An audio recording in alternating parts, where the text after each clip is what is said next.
দেহা হনুৱালি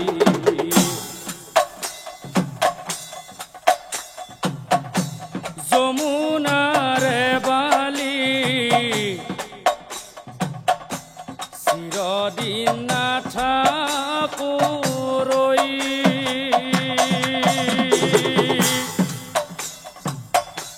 কোনোবাই এদিন যাবগৈ লাগিব কোনোবাই এদিন যাবগৈ লাগিব মাটিতে মিহলি হৈ মোৰ বান্ধৱ মাটিতে মিহলি হয়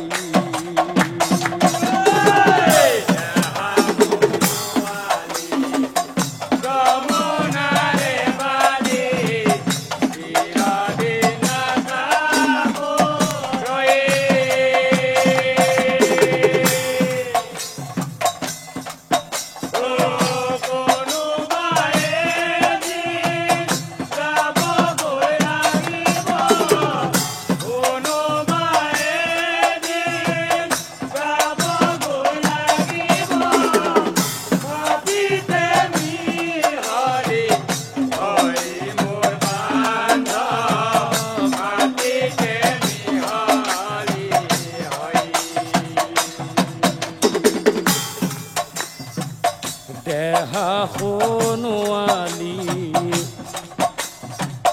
যমুনাৰে বালি চিৰদিন নাথাকো ৰৈ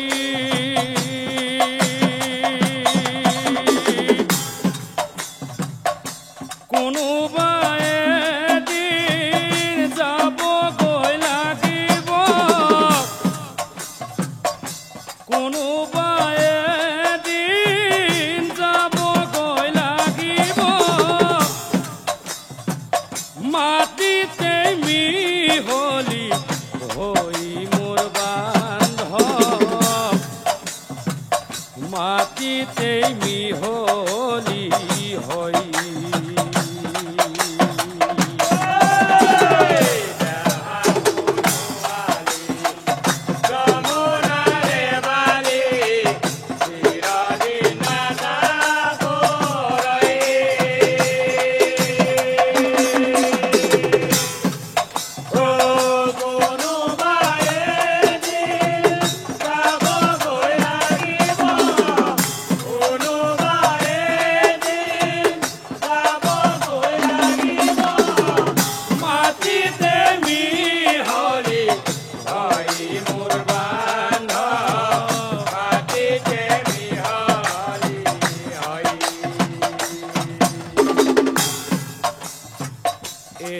হৰি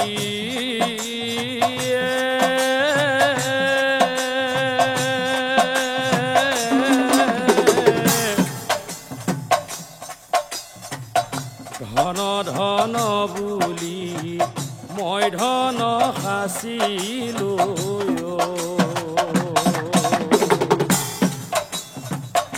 বহুদিন খাম লম বুলি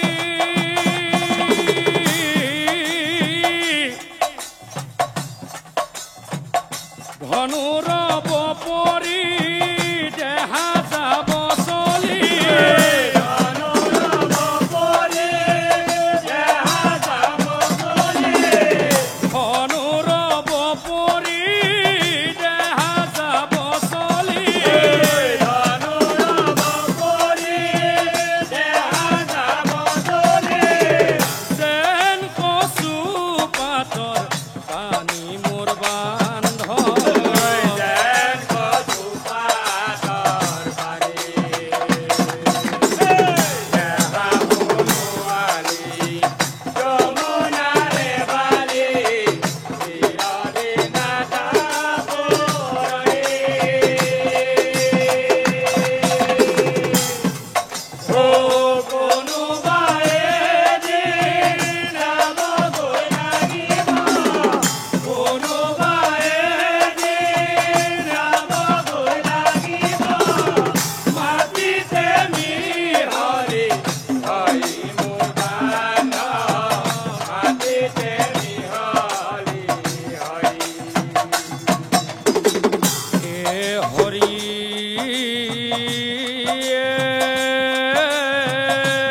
যাবৰে পৰতে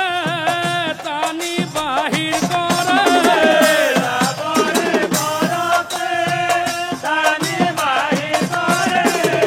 যাবৰে পৰতে টানি বাহিৰ কৰে যাবৰে পৰতে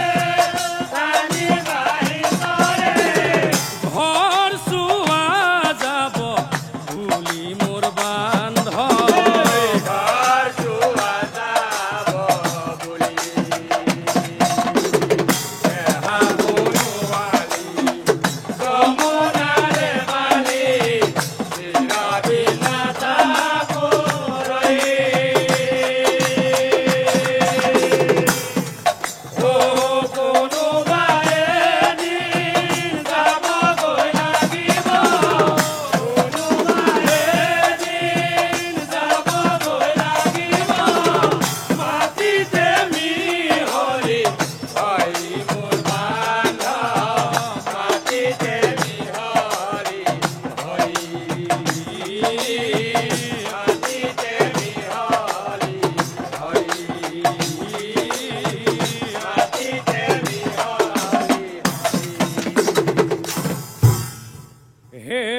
মুনি হো বলে শুনা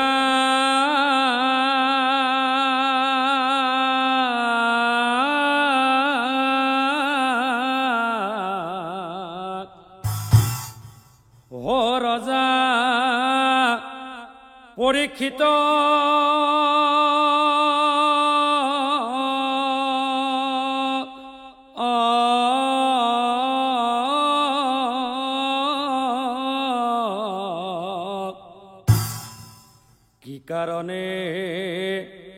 কি কাৰণে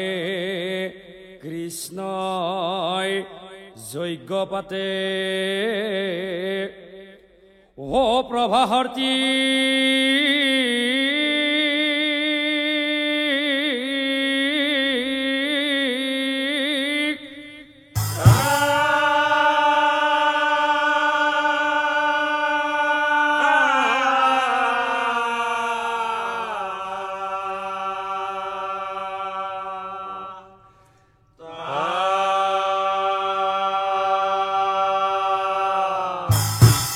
আৰু দৈৱকীৰো দৰে কৃষ্ণ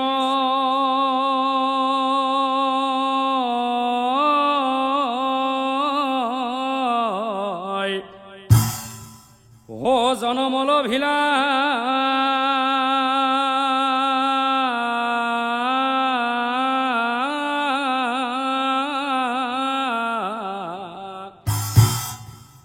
যশোদাৰ গৃহত কৃষ্ণ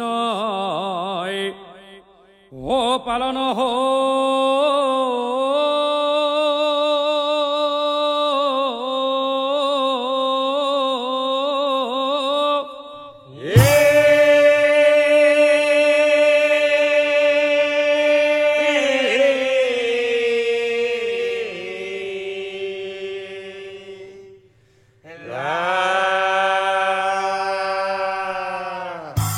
আৰু আনফালে ও নন্দৰ গৃহে প্ৰভু কৃষ্ণ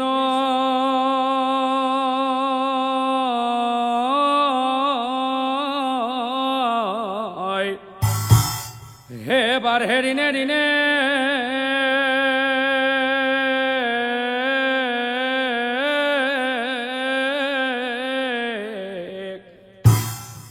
পুত্ৰ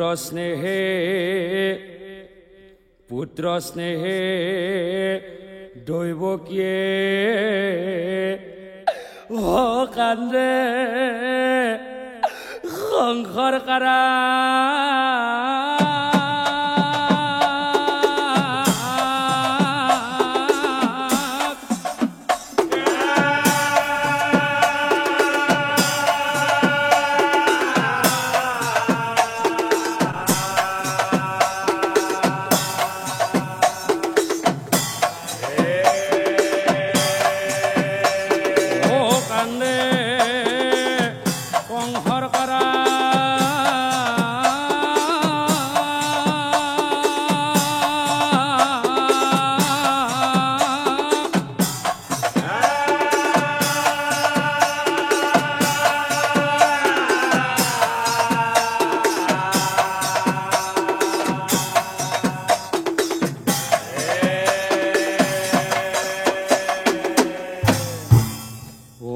কান্দি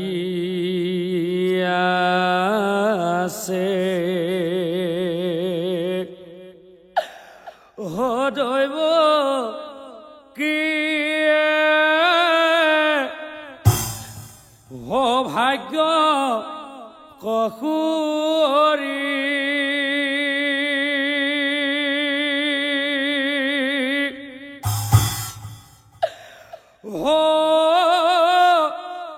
মাতৃৰ বুকু ক্ষুধা কৰি কিয় গলি এৰি কিয় গলি এৰি কান্দি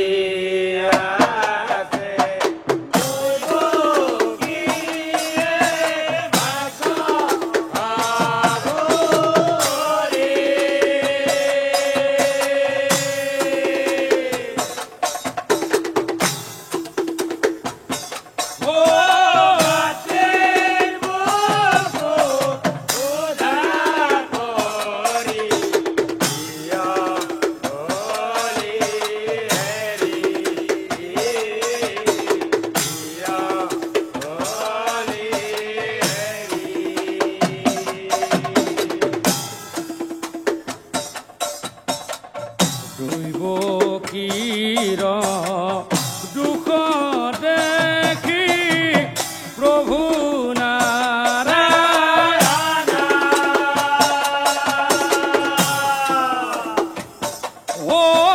কংসৰ ৰজাক বধিম বুলি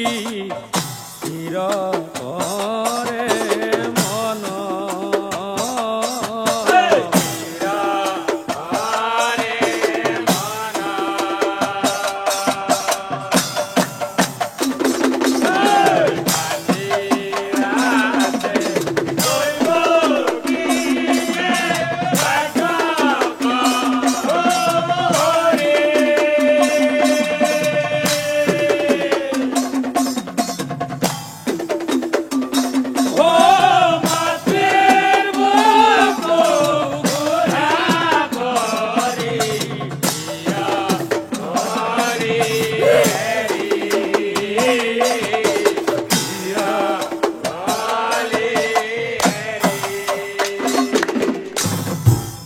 হে বসুদেৱে বোলে তুমি চিন্তা নকৰিবা সকলোবোৰ ঠিক হ'ব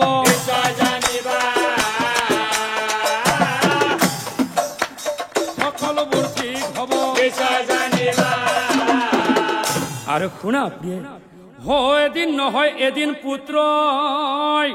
আমাক বিচাৰি আহিব এই কথা প্ৰিয়ম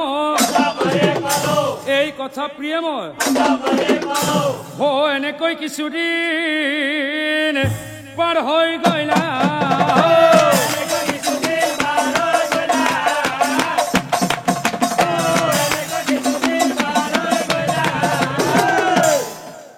আটাই অনন্তৰে শুনা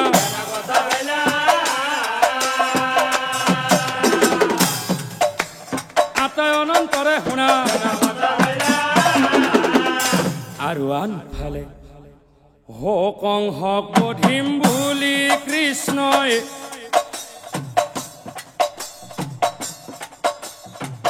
মনত ভাব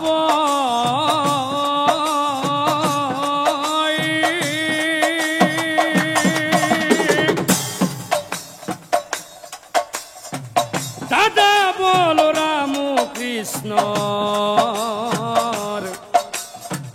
সঙ্গে চলি যাই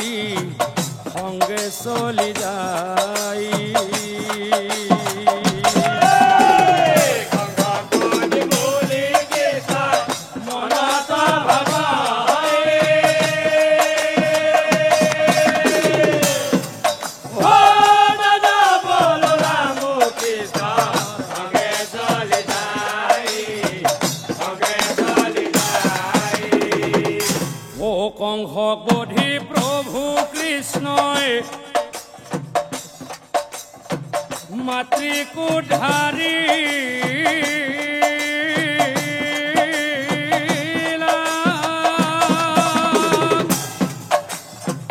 তাকে দেখি প্রজাগণ আনন্দ মিলিলা আনন্দ মিলিলা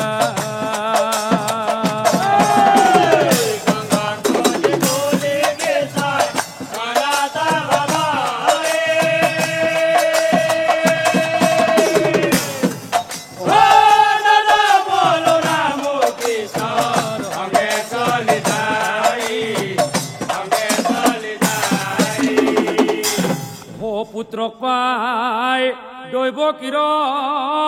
হো আনন্দমী কান্দি কান্দি কৃষ্ণ রাগে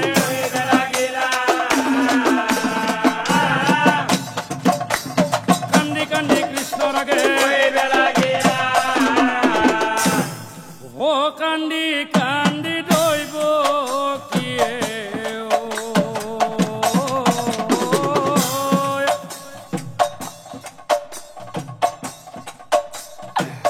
কৃষ্ণ রাগে কই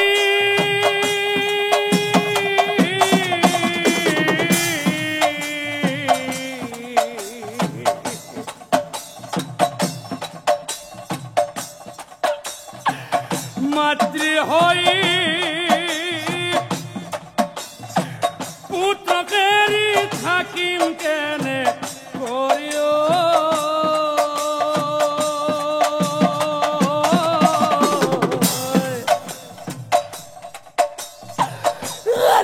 কান্দি দৈব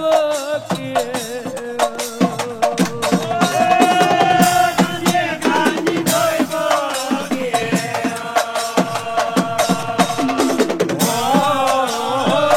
কৃষ্ণ রাগে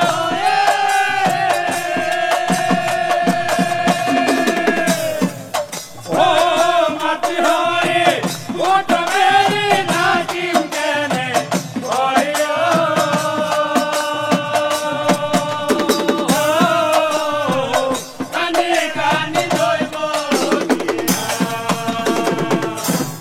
আৰু বাচ্চা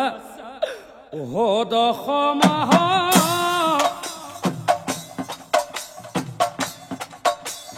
দশ দিন হহি মহা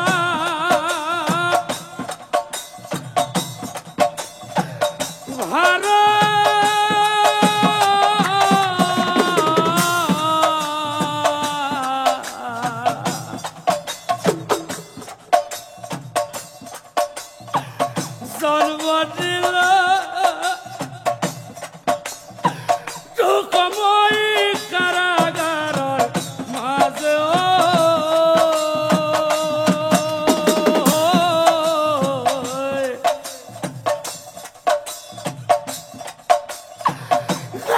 কান্দি দৈব কিয়ে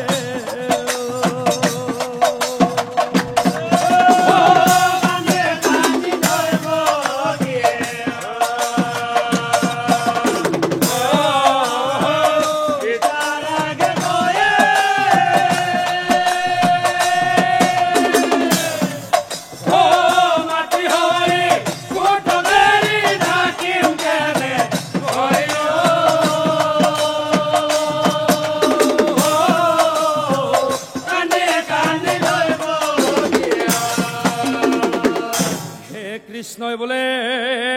আই তুমি হো চিন্তা নকৰ হো এৰি নাযাওঁ তোমাক মই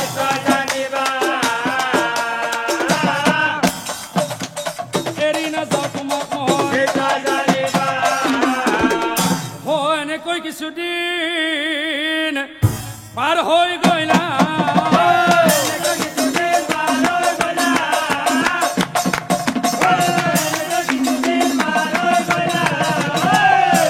কিছুদিনৰ মূৰত কৃষ্ণ গোকুলক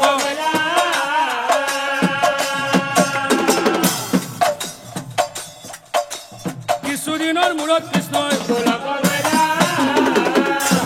কৃষ্ণই মনে মনে ভাবে, কৃষ্ণই মনে মনে ভাবে দুয়োজনী মাতৃ মোৰ অতি মৰমৰ, কিন্তু কোনজনী আচল মাতৃ মোৰ প্ৰমাণ কৰি চাম মই দুয়োৰে আগত। ভাবি চিন্তি কৃষ্ণ প্ৰভুই স্থিৰ কৰে, যজ্ঞ এক কৰো বুলি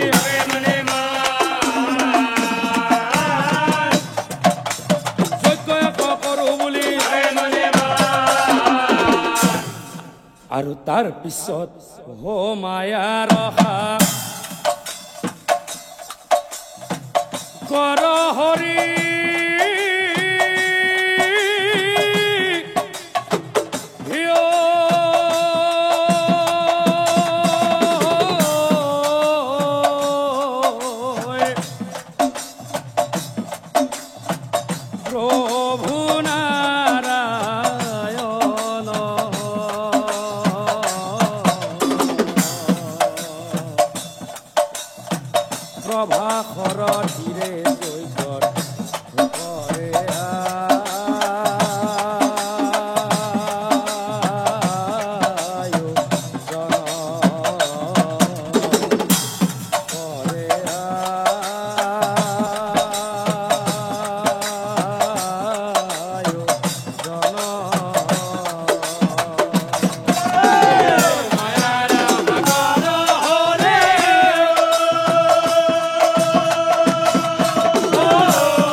কনক যজ্ঞ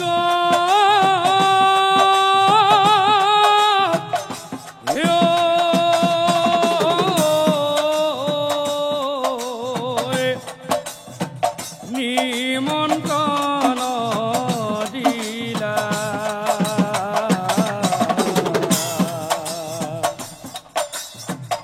এই কথা সকলোকে প্ৰচাৰ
কতদিন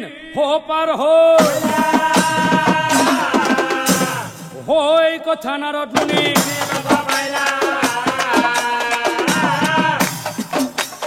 এই কথা নারদ মুনি এই মনে মনে ভাবে প্রভু কৃষ্ণই যজ্ঞ পাতিছে তাকো প্রবাহ সাগৰৰ তীৰত আৰু এই কথা এতিয়ালৈকে মই গম পোৱা নাই।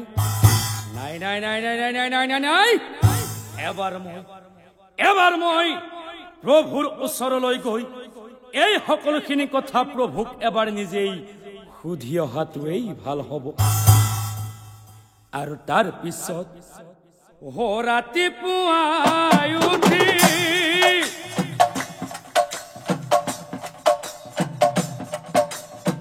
হৰি ভকত নাৰদ মুনি কৃষ্ণৰ কাষে চলি যায়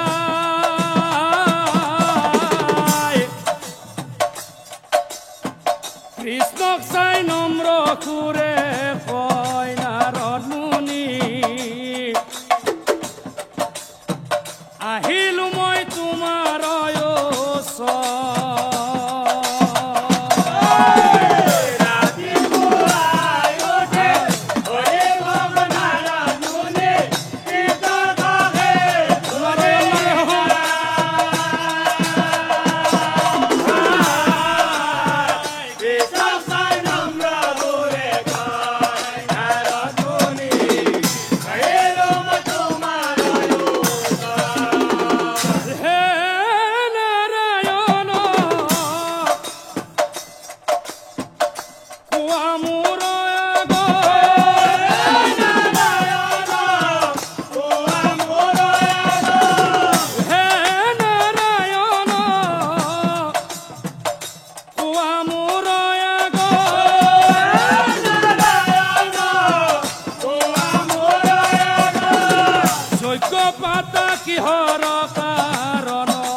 নাৰদে বলন্ত প্ৰভু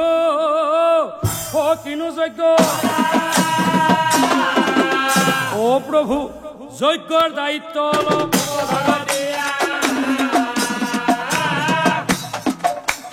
যজ্ঞৰ দায়িত্ব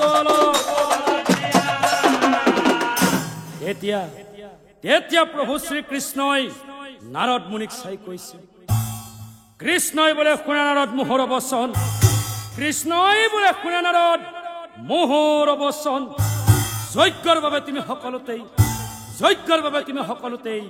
দিয়া নিমন্ত্ৰণ কিন্তু শুনামণি নাৰদ মোৰ পিতৃ মাতৃ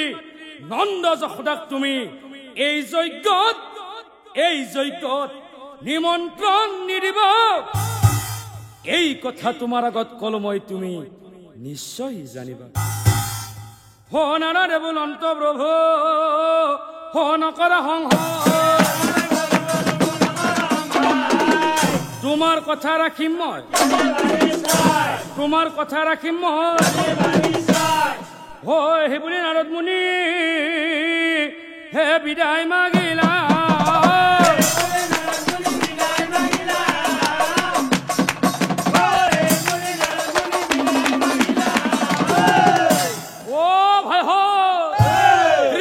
যজ্ঞৰ সকলোতে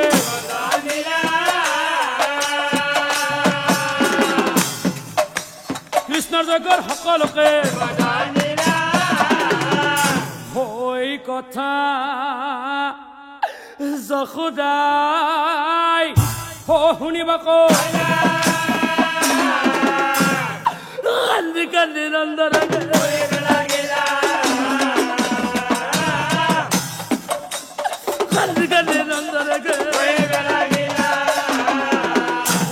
কি কাৰণে কৃষ্ণই আমাক যজ্ঞত মাতা নাই দৈৱকীক পাই আমাক হয় সেই বুলি যশোদাই হে ৰৈ নাথাকিলা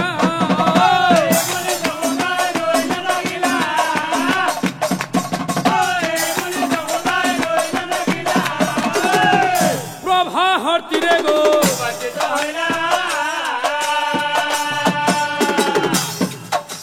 প্ৰভাহৰ তীৰে গো যশোদাই গৈ দেখা পালে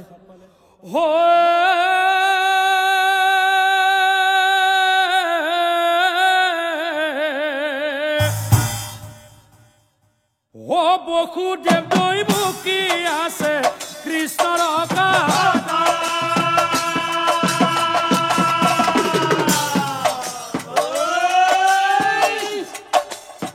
মিচিকিয়াই হাঁহি আছে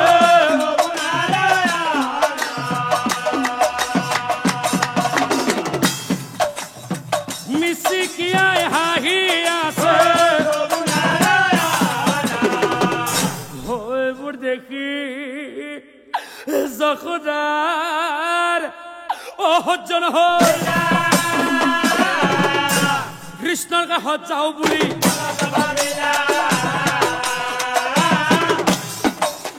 কৃষ্ণৰ কাষত যাওঁ বুলি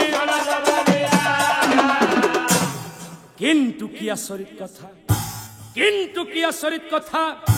যাব নিদিয়ে দুৱৰীয়ে যাব নিদিয়ে দুৱৰীয়ে যশোদাক আগুৰি ধৰে টাকা দেখি যশোদাই কান্দিবলৈ ধৰে ও কান্দি কান্দি যশোদাই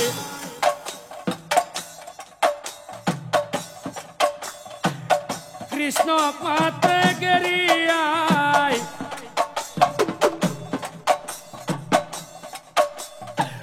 কৈতো আছে মোহৰ কানা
কিন্তু চাওক ৰাইজ ইমান কৈ কান্দি কান্দি মাতি থকাৰ পিছতো প্ৰভু কৃষ্ণই কিন্তু যশোদাৰ ফালে অলপো গুৰুত্ব দিয়া নাছিল আৰু তাৰ পিছত কান্দি কান্দি যশোদা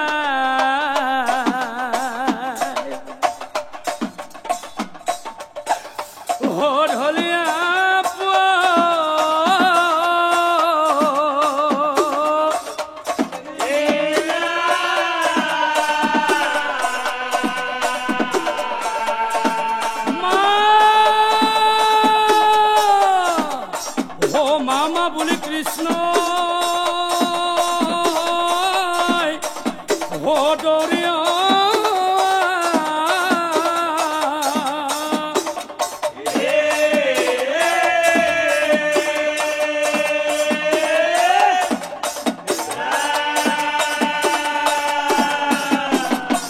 কৃষ্ণ পায়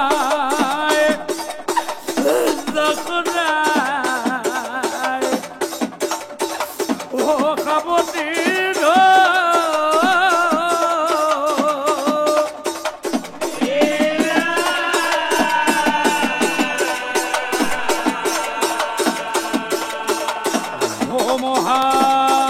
মহাক্ৰোধে দৈবকীয়ে কহিবে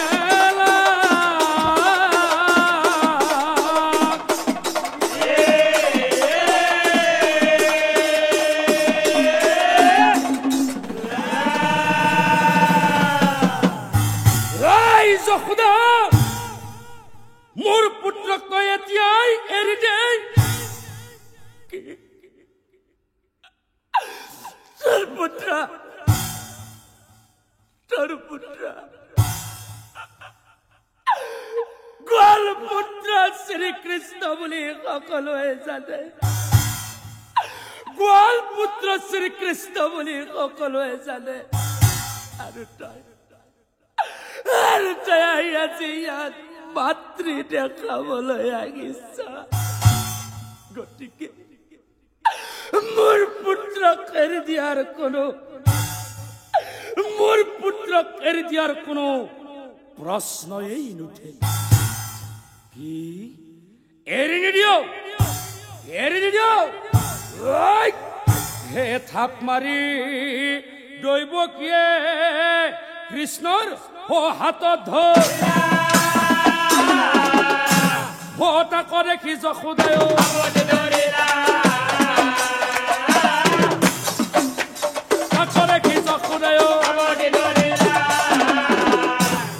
যশোদাই বোলে কৃষ্ণ মোৰ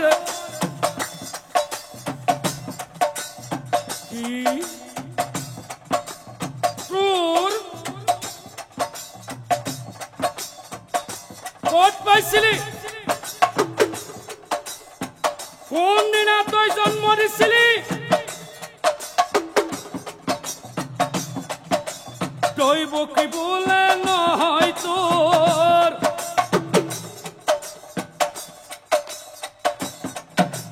দৈৱকী বোলে কৃষ্ণ মোৰ তোৰ কোনদিনা তই লালন পালন কৰিছিলি কোনদিনা তই নিজৰ আহাৰ খুৱাই পাইছিলি তেওঁ যশোদাই বোলে নহয়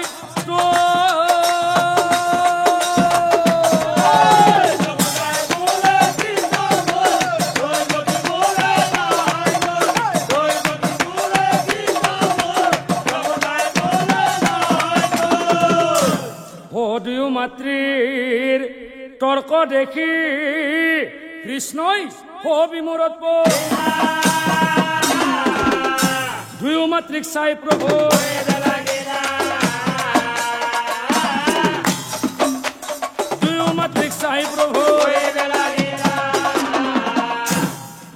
হে ৰাৱাই তোমালোক দুয়োজনী মাতৃয়ে মিছাতেই তৰ্ক নকৰিবা শুনাৱাই তোমালোক দুয়োজনী মাতৃয়ে মোৰ পৰা 100 হাত দূৰত গৈ থিয় হোৱা যিজনী মাতৃয়ে 100 হাত দূৰৰ পৰাই মোৰ মুখত গাখীৰ দিব পাৰিবা সেইজনীয়ে মোৰ আচল মাতৃ তোমালোকে নিশ্চয় জানিবা কি কথা শুনি দুয়ো মাতৃৰ আনন্দমে 100 হাত দূৰত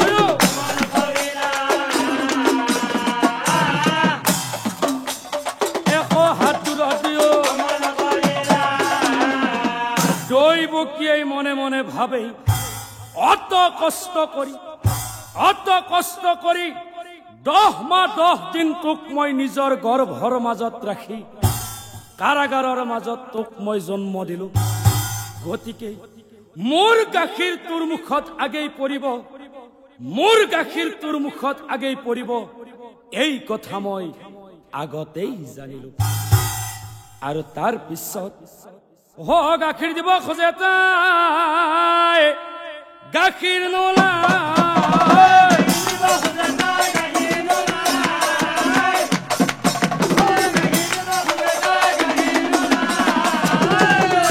তাকো দেখি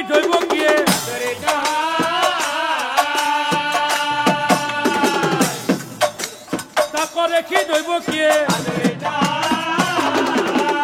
আৰু আনফালে যশোদাই হস্ত নাটি কৃষ্ণৰ মুখত গাখীৰ দিলন্তপে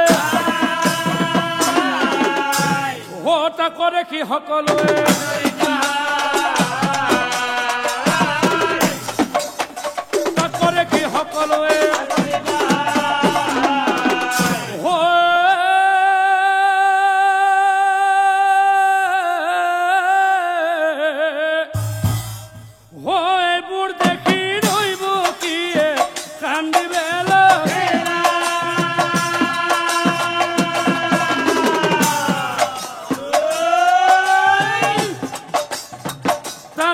দেখি কৃষ্ণ প্ৰভু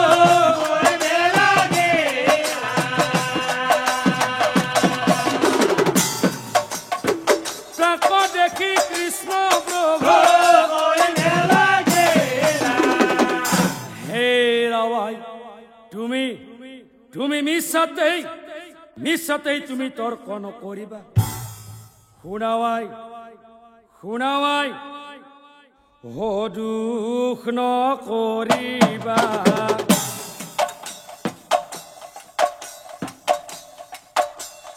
অ হে দৈৱকীয়াই দুখ নকৰিবা তুমি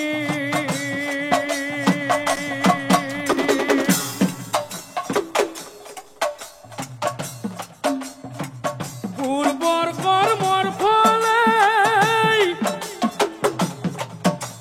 পালা পুত্ৰ ৰূপে এই কথা জানিবা নিশ্চয় দৈৱকীয়াই এই কথা জানিবা নিশ্চয়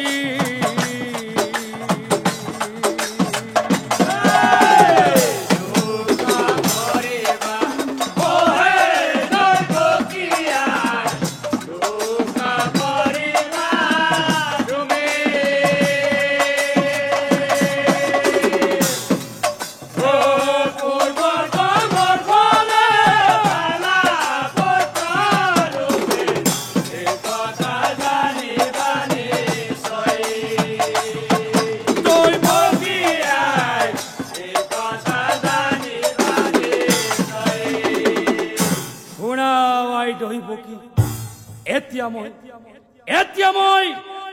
তোমাৰ পূৰ্ব জন্মৰ কাহিনী কম তুমি কেৱল একান্ত মনে সকলোবোৰ শুনি যাবা শুনাৱাই ত্ৰেতা যুগত যেতিয়া মই ৰাম অৱতাৰে জন্ম লৈছিল তেতিয়া তুমি কোন আছিলা জানাৱাই তেতিয়া তুমি আছিলা দশৰথ ৰজাৰ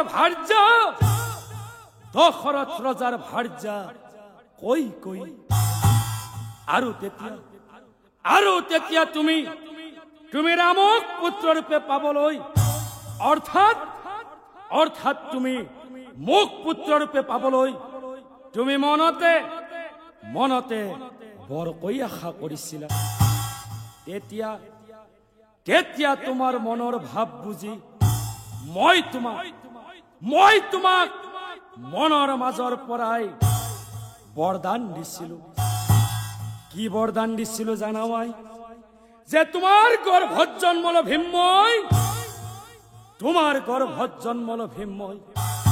কিন্তু সেইখিনি সময়ত তুমি আমাক বনবাসো দিছিলা নহয় তোমাৰ জানো মনত আছে তোমাৰ কাৰণে মোৰ পিতৃ দশৰথ ৰজা স্বৰ্গগামী হ'ব লগা হ'ল তোমাৰ কাৰণে আমি তিনিজনেই মিছাতেই বনবাস খাটিব লগা হ'ল তোমাৰ কাৰণে সীতা হৰণ হ'ল তোমাৰ কাৰণে মই ৰাৱণ বধিব লগা হ'ল আৰু তোমাৰ কাৰণে একমাত্ৰ তোমাৰ কাৰণে এখন ৰামায়ণৰ সৃষ্টি হ'ল গতিকে ইয়াৰ মূলতেই জানো তুমি নাছিলা তেতিয়া তোমাক মই মনৰ মাজৰ পৰাই অভিশাপো দিছিলো কি অভিশাপ দিছিলো জানাৱাই যে তোমাৰ গৰ্ভত জন্মল ভীমময় তোমাৰ গৰ্ভত জন্মল ভীমময়, কিন্তু আই কোনোদিনেই তোমাৰ আহাৰ গ্ৰহণ নকৰময়। এতিয়া তুমি বুজিলানে আই? তুমি মোক কিয় কাৰাগাৰৰ মাজত জন্ম দিব লগা হ'ল, আৰু কিয় তুমি জন্ম দিয়েই মোক বেলেগৰ হাতত বেলেগৰ ঘৰলৈ পঠাই দিব লগা হ'ল? এয়া সকলোবোৰ তোমাৰ পূৰ্বজন্মৰ পাপৰ ফল। গতিকে তুমি দুখ নকৰিবা। আৰু শুনা আই যশোদা, এতিয়া মই তোমাৰো পূৰ্বজন্মৰ কাহিনী কম। কোনো কেৱল একান্ত মনে সকলোবোৰ শুনি যাবা। শুনাৱাই সত্যৰ যুগত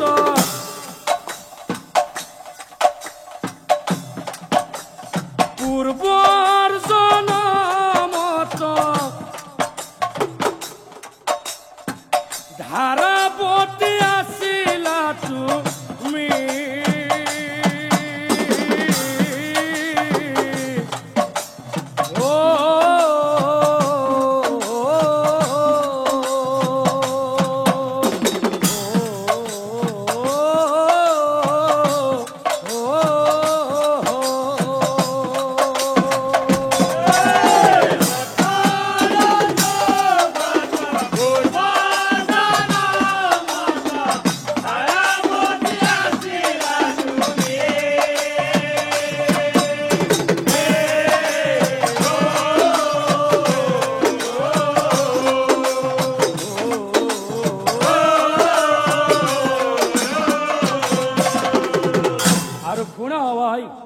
হে মহাধাৰ্মিক ধাৰাৱতী জানে সৰ্ব দিনে ৰাতি পূজা কৰে।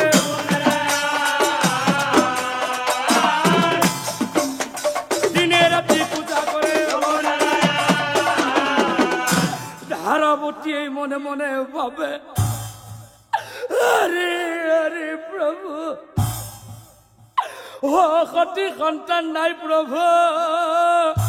মই কি কৰি উপায়?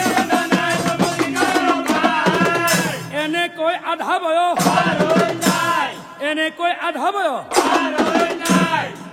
একেবাৰে দৰিদ্ৰ আছিল সেই ধাৰাৱতী। দিনে ৰাতি তেওঁলোকৰ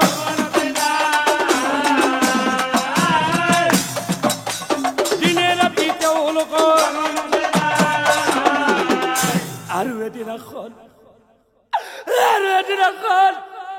ধাৰাৱতীয়ে একান্তভাৱে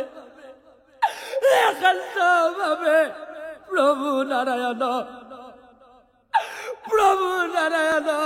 স্তুতি আৰম্ভ কৰিছিল। ও দয়াময়,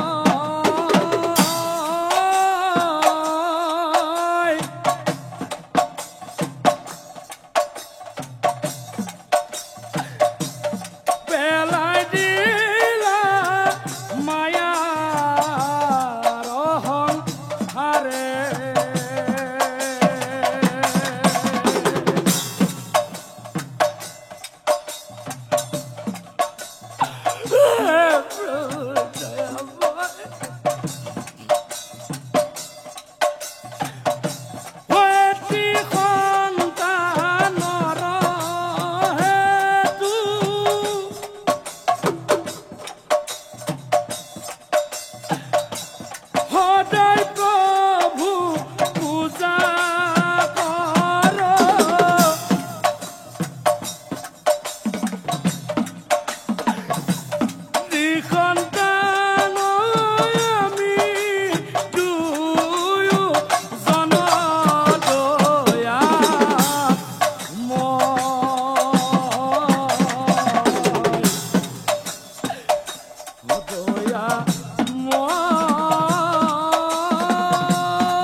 তাৰ পিছত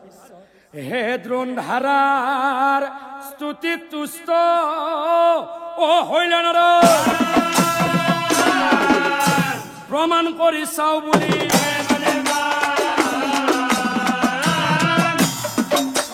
প্ৰমাণ কৰি চাও বুলি খুজি মাগি খাই দিও প্ৰভুই দেখাব প্ৰমাণ কৰি চাও বুলি প্ৰমাণ কৰি চাও বুলি আৰু তাৰ পিছত ব্ৰাহ্মণ ৰূপ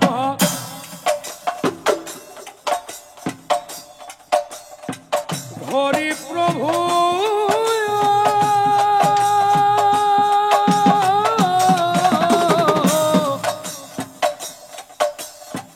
ধাৰাৰ গৃহে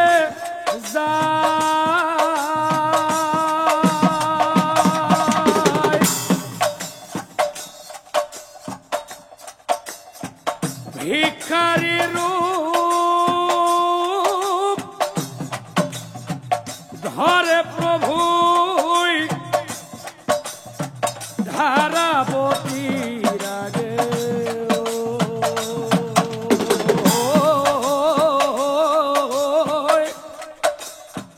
ধাৰাৱতী গমকে নাপা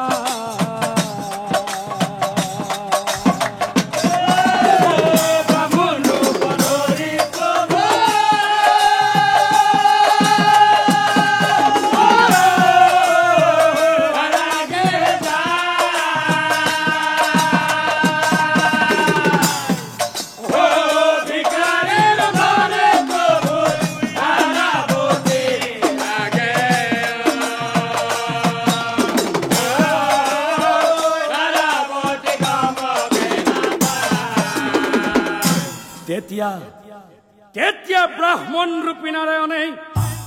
ব্ৰাহ্মণ ৰূপী নাৰায়ণে ধাৰাৱতীক চাই কৈছিল হে ৰাৱাই বহুদিন হ'ল আই মই একো খোৱা নাই কিবা অলপ খাব দিয়া কি ধাৰাৱতীয়ে মনে মনে ভাবে হৰি প্ৰভু নিজে চোলাখনত পৰি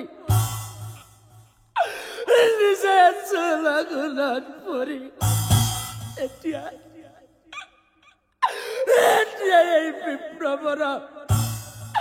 এই বিপ্ৰবৰক মই ভিক্ষা দিওঁ ভাবি চিন্তি ধাৰাৱতী স্থিৰ কৰে বিপ্ৰবৰক চাই পাছে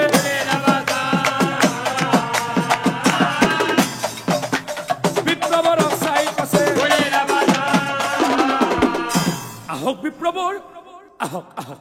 বিপ্ৰবৰ এইখিনিতে বহকচোন বহক মানে বিপ্ৰবৰ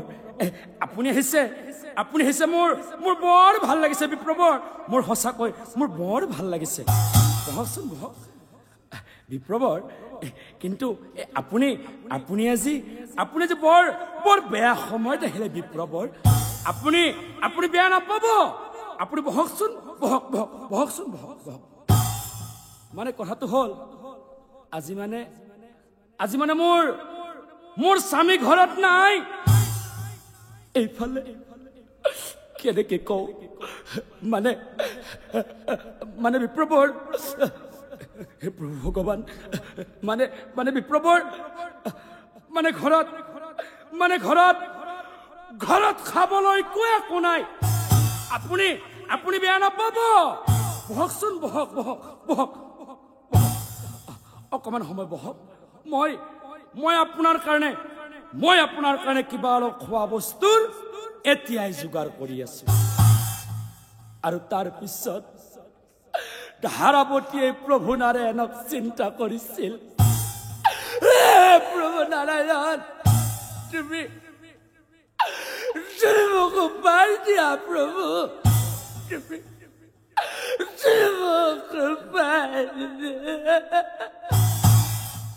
আৰু তাৰ পিছত ভিক্ষাবৃত্তি কৰিম বুলি তাই মনতে ভাবিলা। ভিক্ষাবৃত্তি কৰিম বুলি তাই মনতে ভাবিলা। ভিক্ষাৰ পাত্ৰ হাতে লৈ ওলাই আহিলা। ভিক্ষা খুজি খুজি তাই এখন দোকান পাইলা। দোকানিক চাই পাছে কান্দি কান্দি ধাৰাৱতী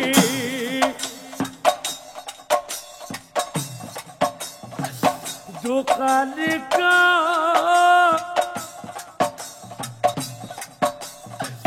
কই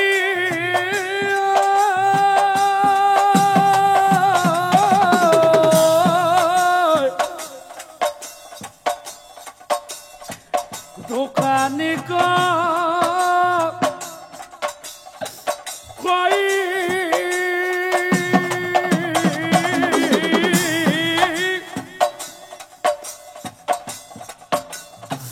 চাউল ডালি অলপ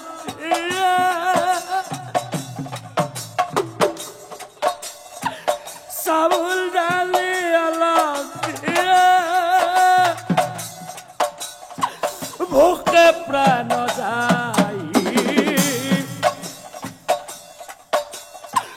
কান্দি কান্দি ধারাবতী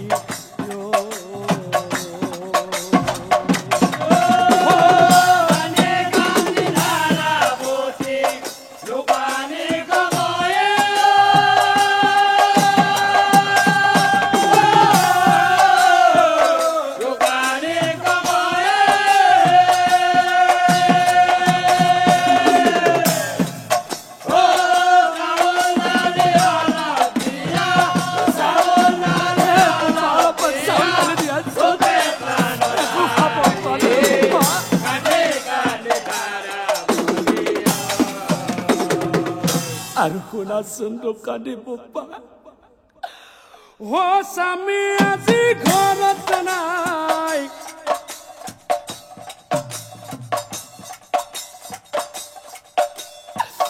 অতিথিয়া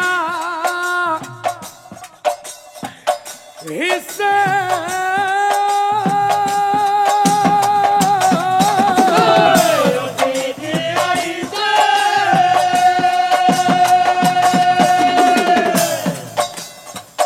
রক্ষা করা তুমি মুখ রক্ষা করা তুমি মুখ বিপদ কালে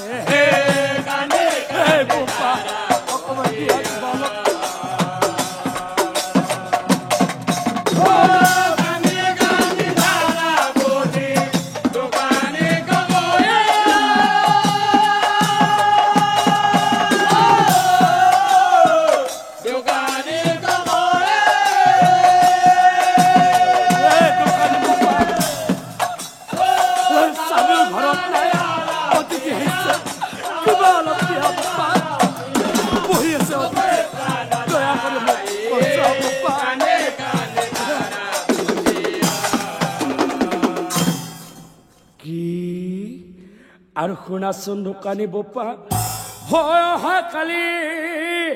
অহাকালি তোমার বস্তুর মূল্য দিব রক্ষা করা আজি মোক রক্ষা করা আজি মোক কি আর আনফালে ধারাবতী রূপে সি বিমোহিত হইলা।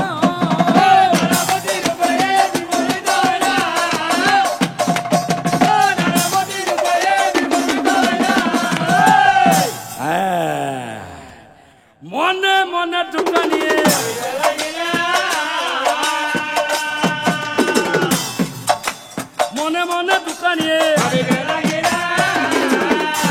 দোকানিয়ে মনে মনে ভাবে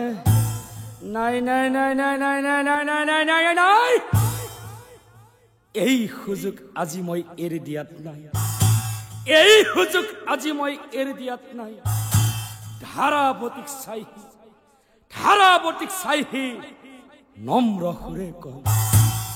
হেৰা ব্ৰাহ্মণী, ও দোকানদাৰী কৰি মই এই বয়স পালো, দোকানদাৰী কৰি মই এই বয়স পালো। হেৰা ব্ৰাহ্মণী, বাকী মানে ফাঁকি মই তোমাৰ আগেই কলো, বাকী মানে ফাঁকি মই তোমাৰ আগেই কলো।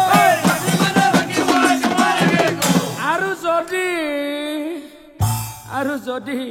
তোমাক নিদিলে নহয়, এইফালে তোমাৰ ঘৰত অতিথি আহিছে, আনফালে তোমাৰ ঘৰত আজি তোমাৰ স্বামীও নাই, বুজিছা নহয়? এইফালে তোমাৰ হাতত পইচাও নাই, আনফালে তোমাক মই চাউল দালিও দিব লাগিব। এনেকেতো নহব ন। এটা কাম কৰিলে মই তোমাক অলপমান চাউল দালি দিব পাৰো। কি কাম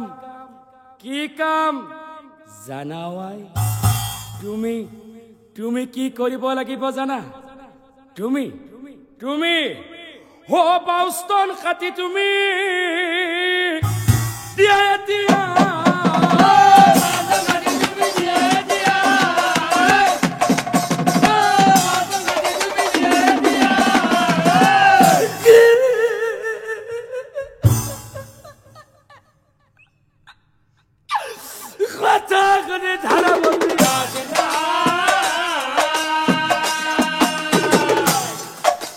কথা শুনি ধাৰাৱতী উপায় নাপায়, ধাৰাৱতী অস্ত্ৰ তুলি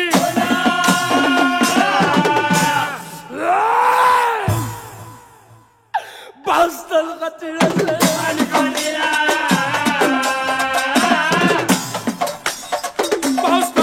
বসে, আৰু তাৰ পিছত বিষৰ জালাতে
কিনো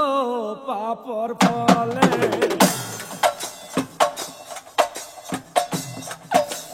হেনো পিলাই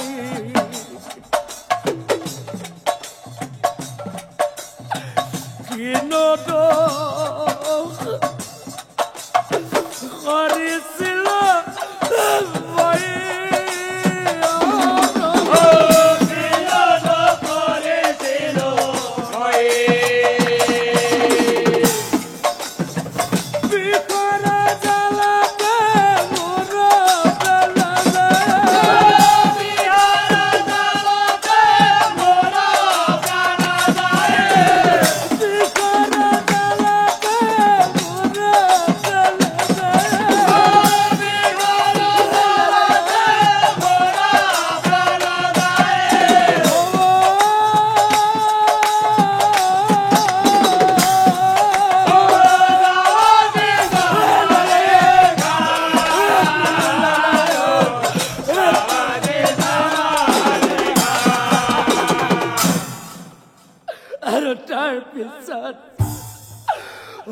বিষৰ জ্বালা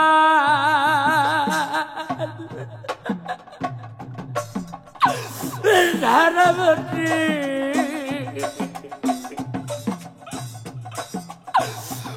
ঢলিয়া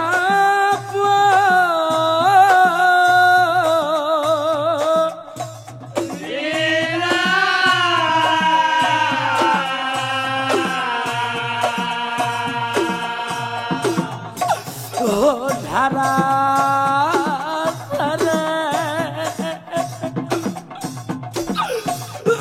ৰক্ত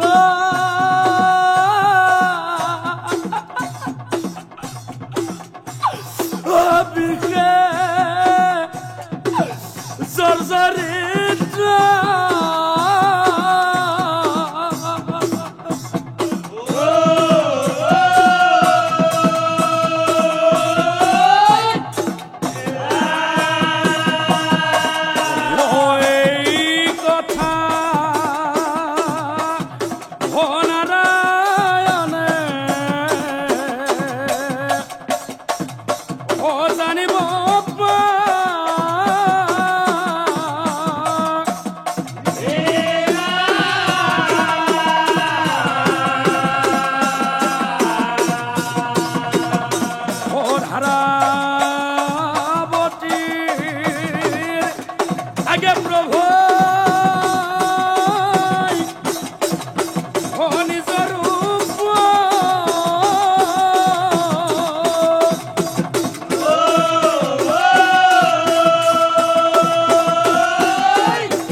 তেতিয়া নাৰায়ণে ধাৰাৱতীক চাই কৈছিল,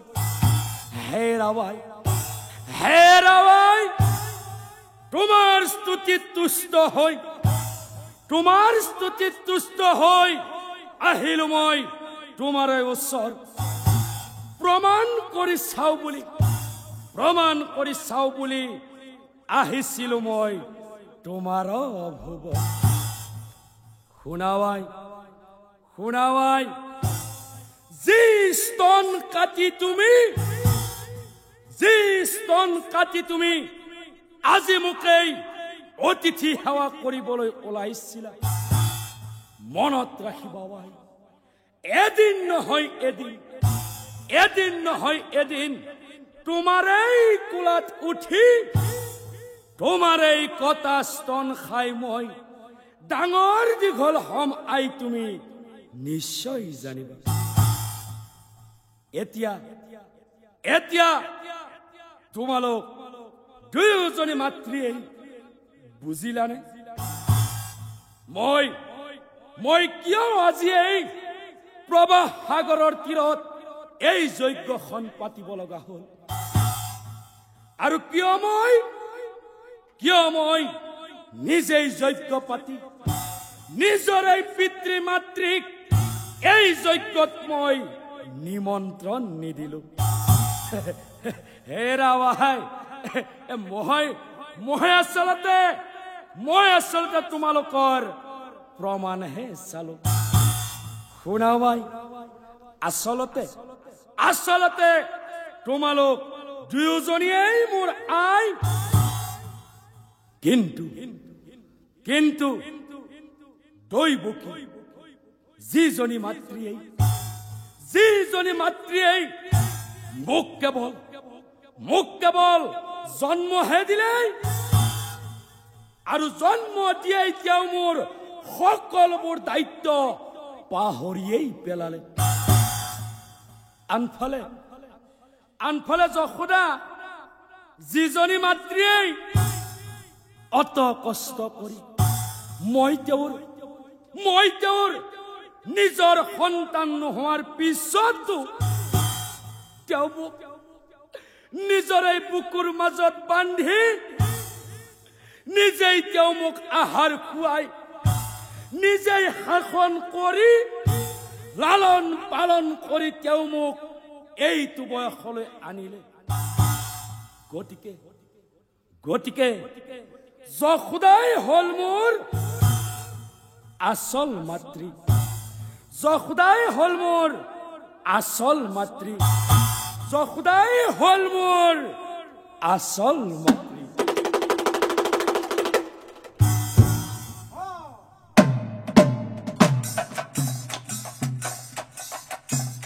গুৰু ৰিঙিয়াই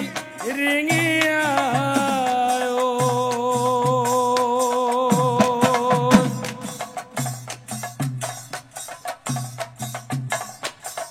গুৰুই কৈ গলে নাম লবলৈ